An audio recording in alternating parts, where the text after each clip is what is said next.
Superman 2 is about as satisfying as any sequel can get. It successfully continues the story off from the first film, not doing any rehashing or recycling. It doesn't feel episodic in a way that we can expect the same kind of stuff but with new villains, even though there's definitely some elements of that, but what it firmly is a continuation of the story. It expands on what we set up with the first film. It allows the characters to grow and develop instead of being caught up in a certain kind of caricature. It moves forward, and it ups the ante, as any good sequel should do. This time around, if Superman thought Lex Luthor and his nuclear warheads were something to worry about, he has not seen nothing yet, as the excommunicated Kryptonian villains, General Zod, Ursa, and Non, find their way to Earth and discover they have the same superpowers as him. But unlike Superman, they don't have a lick of sympathy for the Earthlings, and they definitely don't want to live among them in harmony. They want to enslave them. If that's not bad enough, in the worst timing of all bad timings ever, Superman is nowhere to be seen during Zod's rise to power. He's off with Lois, and he's considering giving up his powers forever. This is a very entertaining movie, full of great action and adventure, and I have to give it a lot of credit for treating its characters with respect.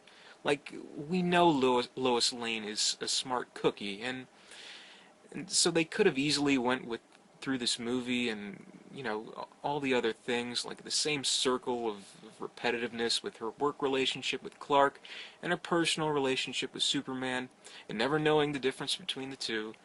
But here she puts the pieces together, and that's the catalyst for the main conflict of the movie. Superman reveals his true identity, and the relationship is explored further. And I really like that. The love story that stemmed from the first movie grows further here, and there's an interesting dilemma in wanting to be with Lois, but knowing the only way he can do so is to choose a mortal life and give up his powers. And this is going to sound like a joke, but I really appreciated how they actually had the guts to explore the characters as, well, sexual beings. Like, hey, they're in love, they're going to have sex. That's how it works. And it's not as if they're, there's no, hardcore sex scene or anything like that. But it does show them in bed together, embracing after the act, and it is important that they wouldn't shy away from something like that. Because if these movies have achieved anything, it's that they are portraying their characters as real characters, not just cardboard cutouts. And if it is a love story, naturally, sex is going to be in the equation. Compare that to something like, one of the Spider-Man movies, particularly the third one, where Peter Parker and Mary Jane, they're in a relationship, and they're even living together, but no mention of their sex life, if any, is made. Well, gee, he takes her on picnics though, that's nice. But anyway, the strength of the movie is definitely in the final showdown between Superman and General Zod. For its time, and we're talking a special effects showcase film that was made over 3 decades ago, they do a really fantastic job showing all the destruction and carnage of the battle. Human lives are in danger and everything like that, but again, much like the first movie, it's not too grim, so there's plenty of sight gags and onlookers make funny little comments and things like that.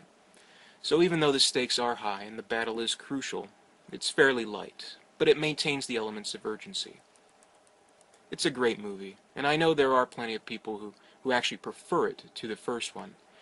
I can totally understand that, and I wouldn't necessarily argue with that, but I still think the first one is just about perfect, while this one had some noticeable flaws. Like, there's definitely some plot holes that are pretty glaring. Superman gives up his powers and then somehow gets them back unexplained, and that's an often pointed out fault, and I'm sure they could have gotten around it with even the slightest bit of exposition in the dialogue, but no, I guess we're meant to leave it up to us to figure it out. And there's the infamous Deus Ex Machina of all Deus Ex Machinas, the amnesia kiss. Yeah, I think that's pretty stupid. And it kind of nulls and voids everything that we've seen beforehand, so it just leaves Superman and Lois right back where they started. I can give it a pass, though, because there still is growth with Superman's character, in that it was a necessary decision for him to remain as Superman because, well, the world needs him that way. Lois, unfortunately, is kind of shortchanged. There's also an alternate version of this movie, the Richard Donner cut, which was released on home video a few years ago. Donner, of course, was let go during production due to creative differences, and Richard Lester, he came in to direct. So Donner finally got his day to present audiences with what he had in mind for his own version. I actually haven't seen it, but from what I hear, it's a little bit rough around the edges, using screen tests and not fully formed special effects, so it's hardly anything definitive, but at least gives us an idea of what could have been. But despite the production problems, Superman 2, the theatrical cut anyway, as it stands, it triumphs. I loved Christopher Reeves in the role. And General Zod, played by Terrence Stamp, he's a great villain. And we even get some more Gene Hackman as Lex Luthor, and I can never complain about that. It's a great sequel, and it works extremely well in complementing the first film. So much so that watching the first two back-to-back is a long but rich and rewarding experience, which is more than what you can say about what's to follow in the series, but more on that later.